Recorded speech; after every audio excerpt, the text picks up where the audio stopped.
Bismillahirrahmanirrahim. Assalamualaikum warahmatullahi wabarakatuh. Perkenalkan, nama saya Muhammad Fahmi Fadiansyah, NPM 192191201 dari kelas 2F. Di sini pada mata kuliah telah belajar mengajar motorik pada materi strategi belajar mengajar gerak. Mungkin langsung saja kepada materi mengenai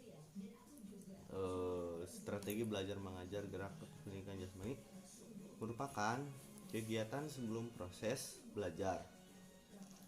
Nah, bertujuannya itu untuk menciptakan kondisi dan kegiatan belajar yang memungkinkan murid itu lancar belajar dan mencapai sasaran suatu pembelajaran. Nah, kemudian di dalam strategi belajar gerak juga terdapat urutan materi belajar. Nah, materi pembelajaran yang sudah ditentukan ruang lingkup serta kedalamannya dapat diurutkan ke dalam dua pendekatan pokok. Yang pertama itu pendekatan prosedural, lalu yang kedua ada pendekatan hierarki. Untuk pendekatan prosedural yaitu menggambarkan langkah-langkah secara urut sesuai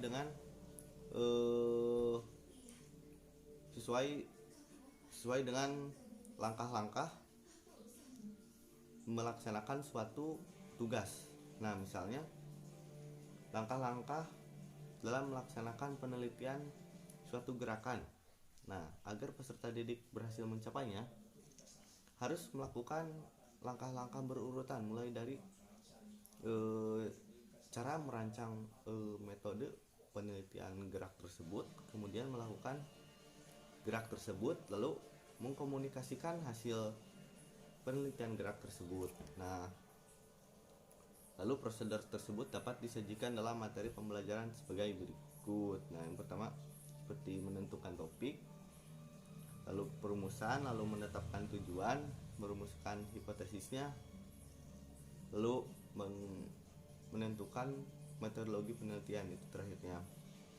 Lalu yang kedua ada pendekatan hierarki. Nah, untuk hierarki sendiri yaitu menggambarkan urutan yang bersifat berjenjang dari dari bawah atau dari atas, ataupun sebaliknya dari atas ke bawah.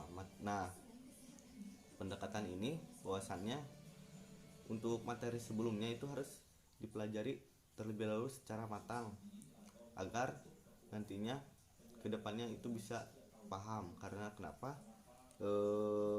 materi sebelumnya itu menjadi prasyarat untuk mempelajari materi berikutnya.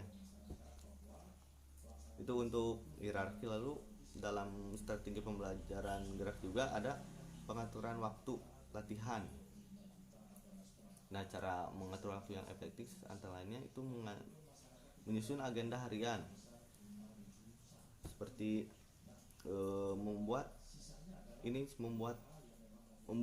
lebih mudah menentukan kapan kamu harus belajar, kapan kamu harus bisa bermain. Jadi yang pertama itu harus menyusun agenda harian. Yang kedua, target belajar. Nah, di dalam sebuah latihan juga pasti memiliki sebuah target untuk memfokuskan kita mendalami materi atau gerak apa yang ingin kamu kuasai. Itu untuk target. Selanjutnya, memilih metode belajar yang sesuai. Contohnya belajar yang bisa kamu coba adalah metode belajar melihat lalu memperagakan. Itu untuk pilih metode yang sesuai. Lalu dalam strategi pembelajaran gerak juga terdapat pengaturan lingkungan belajar, yaitu yang pertama bidang dasar. Yaitu bidang dasar memberikan pendukung secara fisik dan menjadi dasar bentuk bangunan secara visual. Seperti bidang lantai merupakan bidang lantai contohnya sebagai pendukung kegiatan berlari dan sebagainya. Itu untuk bidang. Lalu cahaya juga berpengaruh, berpengaruh seperti menentukan atmosfer ruang, mempengaruhi mood yang ingin latihan, lalu mendukung fungsi ruang juga.